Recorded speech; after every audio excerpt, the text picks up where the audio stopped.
hi, I'm Carmen Marcus, and I am a writer, a poet, and a creative practitioner. That sums it up perfectly. So when and how, Carmen, did you first get involved in writing? Oh goodness, well, I think every writer always says that they've always written. I know. So I did. So it's just, I don't remember a time when I couldn't read or write. But I guess my first encounter with story was with my mum and dad, because they were great storytellers. My mum's Irish and my dad was a fisherman.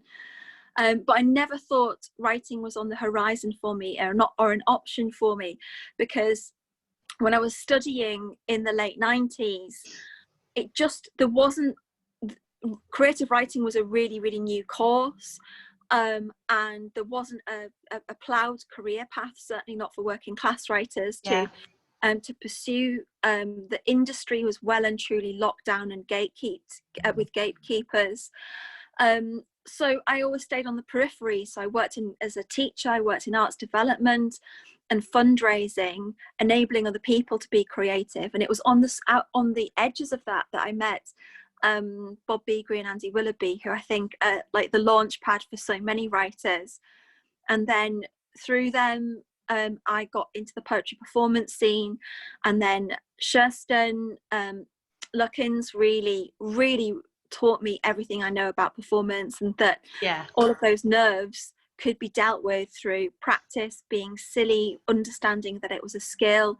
She gave me a safe place to be creative, express myself, and to really push myself as a writer.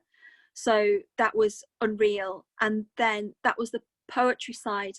And then on the novel side, it was Laura Degnan and Writer's Block where everything really took off, because I thought I was writing a screenplay, and it was Laura who said to me, no, this isn't a screenplay, because if you actually look at what you're using as scene description, that's a novel. So let's make this a novel and see where that goes. And that won sort of New Writing Northern Promise Award, and New Writing North have been incredible and brilliant at supporting me.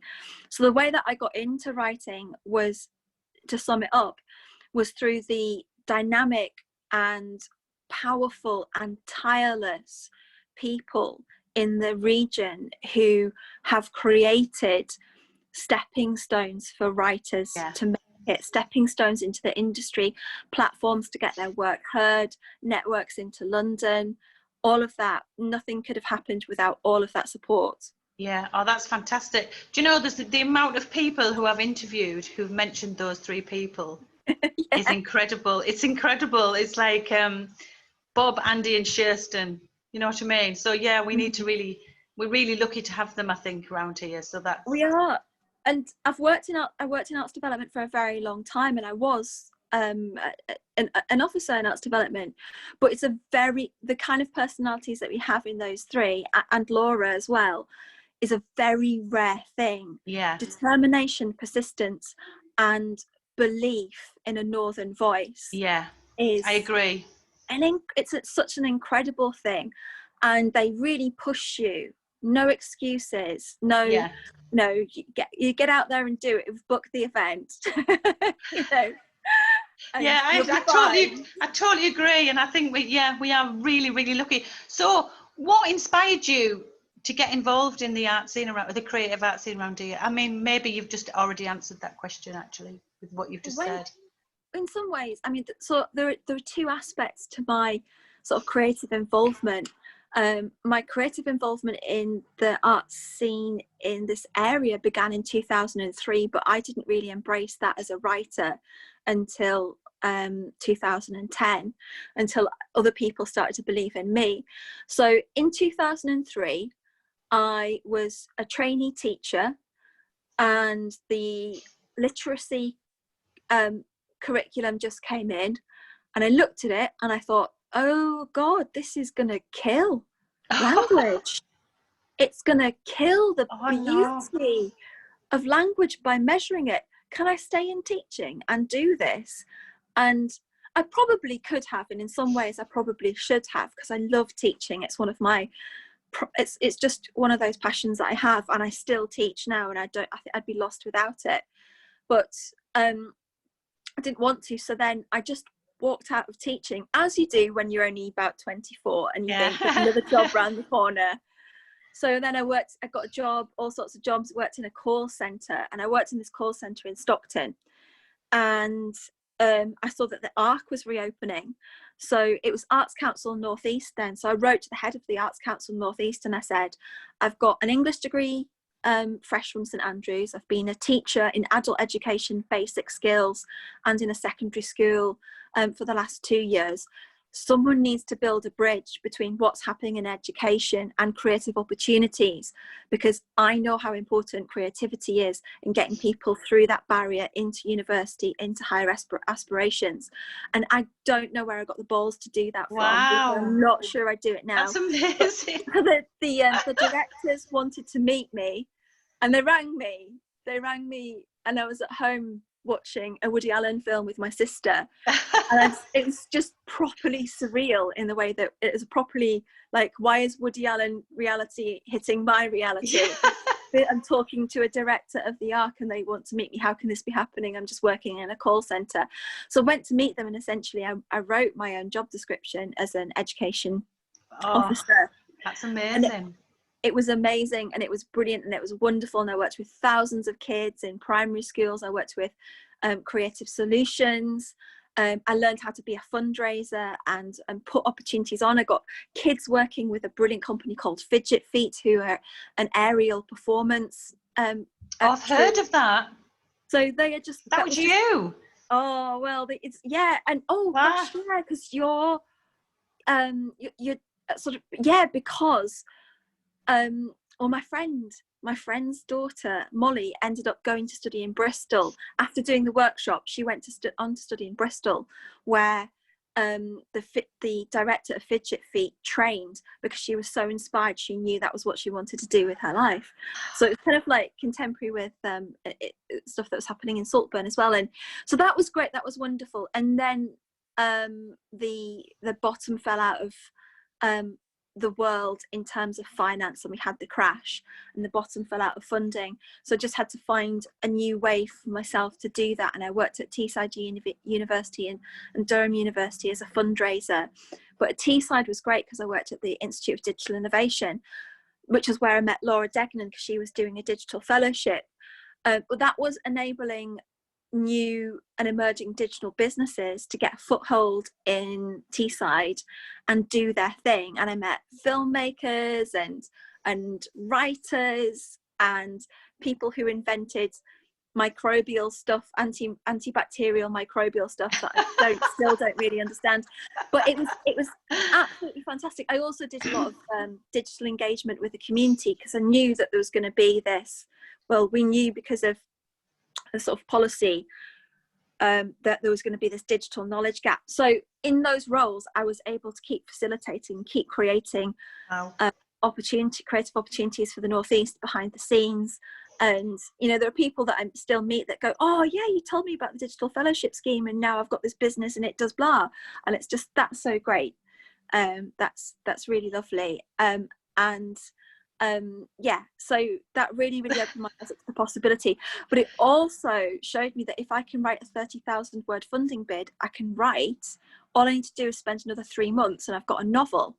So it broke my fear of those big words. So it was when I was at Teesside University, I started writing How Saints Die, because I learned how to write long form, and I just kept persevering at it and writing and rewriting it. And I submitted How Saints Die to New Writing North's Northern Writers Award Scheme 3 times, and it was 3rd time lucky. But every time I felt this pit of disappointment that it wasn't successful. But every time I thought, but I know that it can be. So I don't know where I got the belief from. Do you know that? But it was just this stubborn Irish persistence. But no, that's really reassuring to hear that you know, because I've read that book and you submitted it 3 times before it was that's really reassuring to know that. Yeah, because those rejections hurt, don't they? Those rejections really hurt, but they've got such a rigorous application process that you have to ask yourself, what do you want to do as a writer? Where do you see yourself? What have you achieved? And every time I kept thinking, well, I haven't done this, so I better go off and try that. And I'll speak to those people and I'll do that. And maybe I'll do a teaching session, I'll do that. So I'll increase my profile as a writer, but I'll also work on my practice, and I pushed my practice and got support from Writers Block Northeast as well to really push my practice, and those things came together at a really fortuitous time. Yeah. And when I submitted that final draft that won, I just had this tingling feeling that no matter what happened in the competition, I knew that I'd made something to the best of my ability at that point, and I'd pushed myself. And when they said yes, it was like, oh my God, this is amazing. This is amazing. Just that the first time a writer is ever told you can write, is like nothing after that. Nothing after that. It's like being told, it's like when Harry Potter's told, you're a wizard. You just go, I'm a wizard, yay. I totally get that. Yeah, absolutely. Oh God, my God, I didn't realize you'd done all that stuff. That's fantastic. That's so amazing. So I mean, what's happening now with the curriculum you must be pulling your hair out, with them saying they're even going to take poetry off the curriculum. I mean, fortunately they had to bow to the pressure of saying, oh, we're not sure poetry is relevant. Then loads of poets went, hello. You're saying I'm not relevant? Also, they have backtracked on that then. They have backtracked. Oh, that's good. That's good. Hopefully, hopefully I'll need to catch up with that. It was just devastating but not surprising. Yeah. Because what's been happening to creativity in the curriculum, because when I started at R, I was working under the Labour policy of Every Child Matters with those 5 core aims, and one of those 5 core aims was creativity to achievement, that led to achievement. And there was this overt understanding that creativity and achievement and aspiration were intrinsically linked, and all of that has been washed out of the curriculum into reducing kids to useful objects, and that sickens me. So the anger is there, but at the same time I've got a little boy who's 3 years old.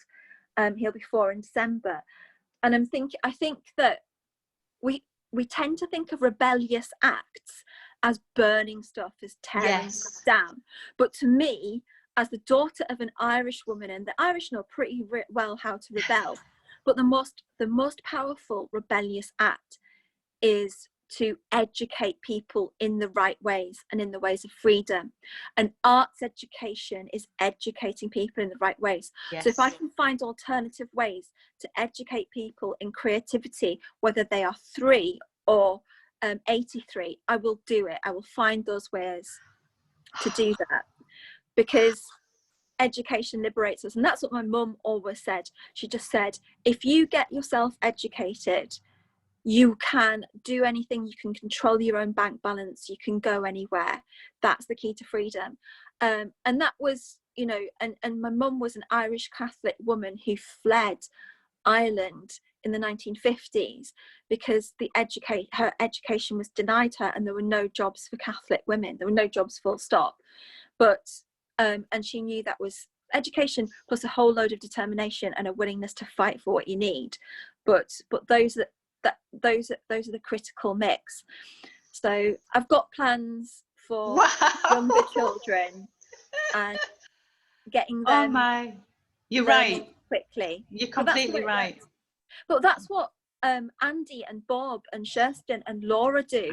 They go, here's an alternative way of learning, and it's learning. Because the whole lie that's sold to us, we're sold education as a meritocracy, and creativity as a divine gift. It's not a divine gift. Maybe you get a tiny little bit of a gift, but you aren't willing to put the time and the sweat, the pain and the support as well. Get the support from you other creatives in there. If you're not willing to do that, you can't do anything with that gift. But that whole big lie that was in my original letter to the Arts Council. I said that it was this idea that creativity was a gift from the gods, and that if you didn't receive that, then you weren't allowed inside those walls of creativity. And that's why people see it as elitist.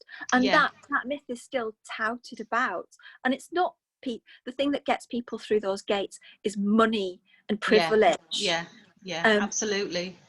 Or it's support and incredible organizations and incredible bravery that gets people through. and you know, hopefully those things will keep going, and hopefully I'll get to stay a part of that. Oh, I think you will. Be a part of that.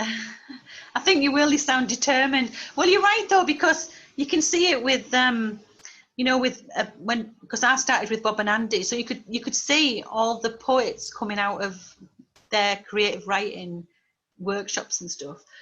You could see them taking them first little steps onto the stage, and then a year later, like, and that was amazing to watch that. When I first started out, I just thought, oh my God, look at all these people that, and the confidence that they got, just those guys believing in them. Yeah, you're absolutely right.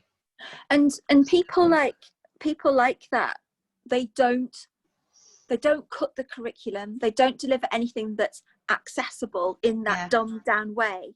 They introduce all writers to great writers and great writing, and immerse you in it. And so whenever you do a course or anything with Andy, Bob, or if you ever do a workshop with Kirsten, you will encounter the best of ancient and contemporary writing that blows your mind and invites you and gives you permission to be part of that universal voice. And you're introduced to poetry that has meaning and power, and none of that appears on the curriculum when you were in school, and none of it sounds like you. And then you meet these people and they go, listen to this, come see this, read this. And suddenly you feel like you belong to this tribe, and there's no way out. It's like the mafia, like there's no going back. You can't get out. Oh God, you make it so. Yeah, absolutely. I can imagine. Do you know what? I can really imagine you being a great teacher when you go in and doing with kids. They'll be like, wow, yeah, you can do anything. But that's what they need, isn't it? That's what we need. Working class people. That's what we need to get out. Yeah. We did. Working class people are absorb this narrative of shame, that they are not entitled to a voice. This is why you get so many working class poets, because of the oral tradition, because working class people do have a story to tell, but the story that they tell, the places where they tell it, are oral, and it changes and it passes from hand to mouth. But that isn't part of legitimate culture in the way that stories are replicated en masse through the publishing industry. And that culture isn't celebrated until you go to a spoken word event and you hear all of these alternative stories, and suddenly it taps into something inside you where you feel like you can add to that story, you can add to the river of that story and contribute to it. So and I remember when How Saints Die came out, and I was publicizing it, and it was really hard because it was just kept being swept aside by the major newspapers as, oh, it's regional, and you know what you like when you're inquisitive and you go, what does regional actually mean? What do they mean by that? Why is regional not relevant? It's about mental illness, it's about growing up, it's about a child's relationship with their father. How is that not universal? What is this term regional doing that feels really wrong and damning, and it's pushing me out? And I just went, oh my God, they mean working class. They mean that this is not culturally relevant. Wow. Because it doesn't speak the wider language. And I got really mad. And then Kit Duvall came on Radio 4 doing a programme called Where Are All the Working Class Stories? And I wrote to her and went, I'm really mad. Everything you said was true. And she said, well, what? And I said, what do I do about it? Because I can't sit on this anger. And she said, well, start a collective of working class writers. So I got in touch with loads of different people, and it's hard to start a movement. But what I was able to do was I was able to talk to individuals and talk to groups of people who'd felt and experienced this prejudice. And I was able to put together this course called the Writers Plan that the Booksellers Association funded. And I offered that for free to working class writers, and I'm still working with those writers, and I've still got that model that I can replicate. And it's free available online. Anyone can go do the exercises, because that kind of information has to be free. But I wanted to do something that wasn't about here's how you write a story, here's how you start with a structure, or here's how you start with character. Because intuitively most people who are into story know that, and they do need that kind of learning. But people needed this internal scaffolding that addressed that internal narrative of shame and gave them permission to write, and this insight in how to draw on all of their life experience, the research years that made them a writer and empowered them as a writer, all of this non-conventional, non-illegitimate culture that isn't recognized by the publishing industry. So that's what that course does. That's what it's all about. And it's one of the things that I want to build on when I've got some time, because there was something really, really powerful there. Because as you say, with working class writers, we sabotage ourselves, especially at the crucial moment when you talk to writers who are carrying any form of shame, when they're from any underrepresented group, they have this moment where they're stalled from finishing, and they believe that that's themselves. They believe that actually comes from their own inability to finish, but it doesn't come from that at all. It comes from the part that we use to create is the kid, is that excited kid inside us. And if all that kid has heard is focus, stop it, you'll never get a proper job doing that, it's that kid that stops. So at that crucial moment, that kid has learned to duck and cover, pull the blankets over their head, and not be there for the final moment of finishing, because they know there's no reward in that, there's only punishment. And that's what happens in an education system that does that steals the aspirations and dreams of working class kids or underrepresented kids, or however you want to call it. But if you don't belong to the echelons of privilege, you're not given the messages that you can achieve. And that's what we're working against. We start writing, if you have all of the privilege behind you, you start writing at base camp. We don't start writing at base camp. We start writing below sea level and have to crawl ourselves halfway up that bloody mountain. I've never heard anyone describe it like that before, but it's like, oh my God, I went right back to being a kid. Yeah, because that's the bit of you. God. I mean, let's face it, why do we write? Why do we create? Because we don't want to grow up. It's the kid. It's the kid inside us that wants to write. Whoa. Right, I'm going to move on to the next. Oh, sorry. Yeah. No, it's fine. You just blow me away with what you've said. Who are your major influences? Oh God, that's massive. I guess there are a couple of different categories of that. There are writers that I admire. I fancied Shakespeare before I ever fancied any other men. And I just sort of looked at the lads around me in my class going, no. That wasn't necessarily a great move. But I remember Shakespeare was one of my major influences, which is a mad thing to say, but because I had this teacher called Mr. Webster. Yeah. And he was the kind of teacher, he was a performer in the classroom, and he'd stand there and he'd read from Shakespeare. He wasn't reading because his eyes were half closed, because he knew the text inside out. And every time he told me an insight of what the words meant, of the origins, of the myths behind the stories, this bomb of beauty and wonder exploded in my mind. So Mr. Webster and Shakespeare. And then Dylan Thomas I love, because he's not afraid he's not afraid not to worry about sense and think more about the wonder of sound. And then as you discover more writers as you go through, so that they were kind of like my foundations. I loved Robert Westall as a kid. That was incredible. My mum and dad were great storytellers, so they were major influences. My dad was really funny as a storyteller, because he was a fisherman and had all of these terrifying near-death tales that he turned into comedy that were brilliant. And my mum was the same, because she brought her island, where she grew up in Malin-Head. Her father was a carpenter and a coffin maker, so the kids would sit with bodies up in the coffins at the wakes. So had all of this like rich, bizarre like gothic stories as a child. And then as I got older, it was really the passion of my English teacher who showed me Shakespeare and Dylan Thomas and John Wyndham, who wrote the Chrysalids. And then I thought, it's my first realization that there were books out there that spoke to me.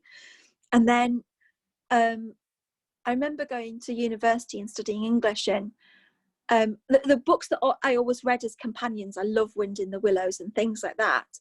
I remember the first time I read Virginia Woolf and went, oh my God, you get insanity, you get madness, and we can write about it and it's okay. And this is wonderful. And then there are the magical real writers. God, so many of those. My first magical real writer was Chaucer and his dream poems. And it was just, had this wonderful education. The best place to go to learn English literature is a Scottish university, by the way, because they don't miss anything out. So you have to go back to medieval English lyrics and Chaucer. And I remember thinking, oh God, this is going to be deadly and really stuffy. And then just the fact that Chaucer's dream poems are actually shamanic dreams. A dreamer goes to sleep with a problem and is led by an animal guide into this other world. It's shamanism. It's wonderful. And then and then I'm going to have to jump forward to like big influences who are recent, that books that I've picked up and not been able to put down. I love Anna Burns, the Irish writer, who wrote Milkmen. I've never read anything so. What was that called? Milkman. Milkman. I've not heard of that. Oh, it's incredible. It's lyrical and it's brutal. And it's sort of about the Troubles in Ireland, but it's set in this world where you grow up with conflict. And Ocean Vuong blew me away. And what else? I love Jessica Andrews's novel Salt Water, because she took the story of a working class girl going to London and then having to recover from the London chewing her up and spitting her out in Ireland in her granddad's house. And that was such a bizarre journey. There's so much great stuff, there's so much great literature out there, and there are so many great writers who are emerging as well, that it's so difficult to say anything. I'm looking around at all the books that I'm surrounded by that I just love, and Ursula Le Guin was a massive influence, because I took a sidetrack. I mean, I was studying, literature proper at university, but that my antidote to that was sci-fi and fantasy. Yeah. So I loved what Ursula Le Guin was doing, and that's just amazing. And then sort of non-fiction. I love Rebecca Solnit and Maggie Nelson and what they do.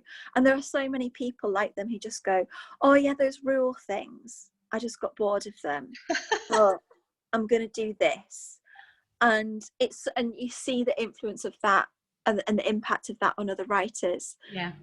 So that's so wide ranging. But just, I think it's good. I think it's good that it's all right. Yeah. But I can in terms of influences, like there's formational influences in the books that you never forget as a kid, and then then you never stop being influenced, because you're always tapping into writers to feel that rhythm and energy, and of something new and something that you can connect with.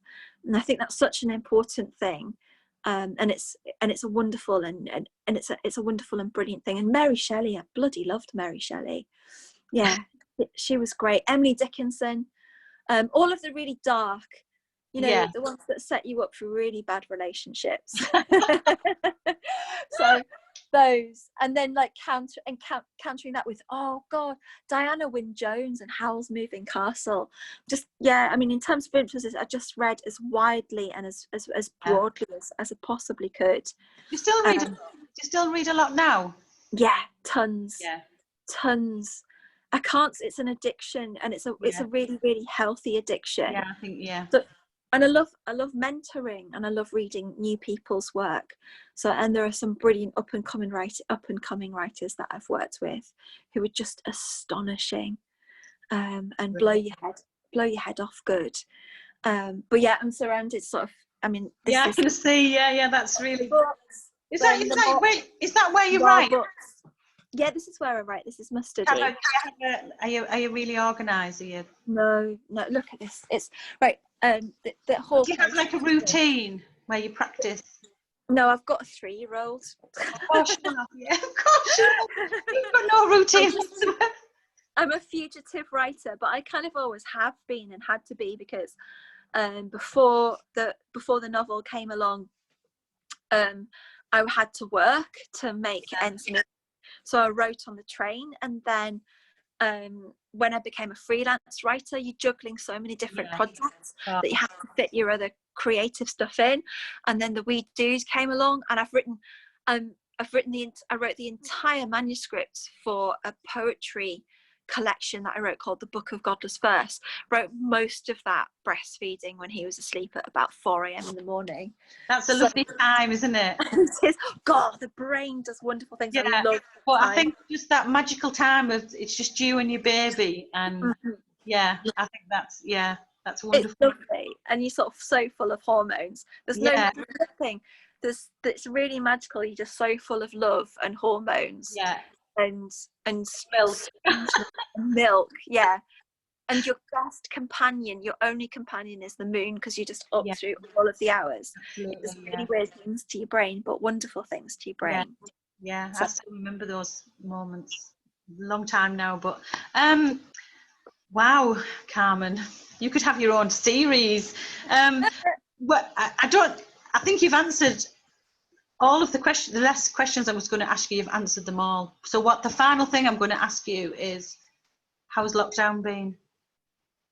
Gosh, it's all gone a bit Dickens. Like, it's been the best of times and the worst of times. So it meant that for the first time my family could be together as a family. So me and my husband and my little boy, all in the same house, all at the same time, which is brilliant and at the same time. It was kind of, and I was able to do a wonderful commission for New Writing North called Finfolk, which is alternative myths of the North. So I got to, during that period of lockdown proper, I got to completely and utterly immerse myself in stories about Captain Cook and Bede and Aidan and St Cuthbert and Lindisfarne and Tuing, and I even and because I was researching like fishing as a culture, I even got the chance to have a proper phone call with my cousin, who is still on the pilot cutter in Teesside. So all of that was lovely and field, but then I was on this constant spiral on this constant cycle of lots of productivity and then this crash. Because I think what's happening is, as humans, we adaptation to a situation of threat kind of manifests in how we take on this undercurrent of anxiety that we're living with all of the time, and that kind of puts us in this constantly fight or flight mode. And having been in that situation before, where you get panic attacks, you get this big rush of energy and then you crash down because you've been running on the adrenaline. So it's kind of locked in that spin cycle of get loads of work done and then drop out of the world for a bit. And then the other really tragic thing that happened, and we're getting our heads through it now, but my mum was diagnosed with Alzheimer's dementia and had to be taken into a home during lockdown.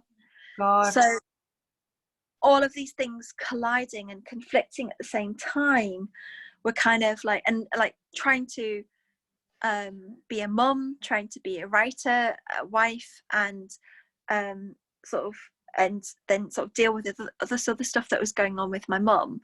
It was all just kind of like, and then all the normal things that you do, you'd go and check out the home, you go and visit, settle.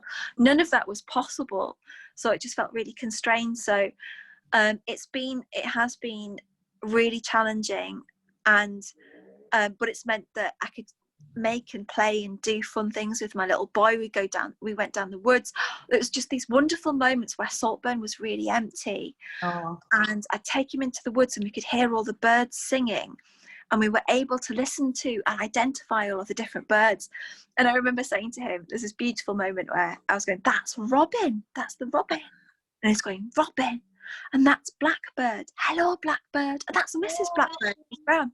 Hello, Mrs. Blackbird. Then I went, and that's a chaffinch. And he just looked at me with these really skeptical eyes, you know, this total disbelief that a 3-year-old can look at you, and just went, a chaffinch? Chaffinch?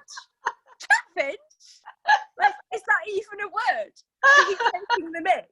So now, like, whenever he's upset about anything, we just go chaffinch, and then he just goes off on one, because he doesn't believe, he thinks, because you know, you with kids all the time, you make up silly words. So he's absolutely convinced there is no such thing. You just made the word up. I was just having him on completely. So I had all of those beautiful, blissful moments with my little boy, and I had these wonderful insights, and I've made real headway into my next novel, and kind of sussed out what that's about, who that's about, where it's going.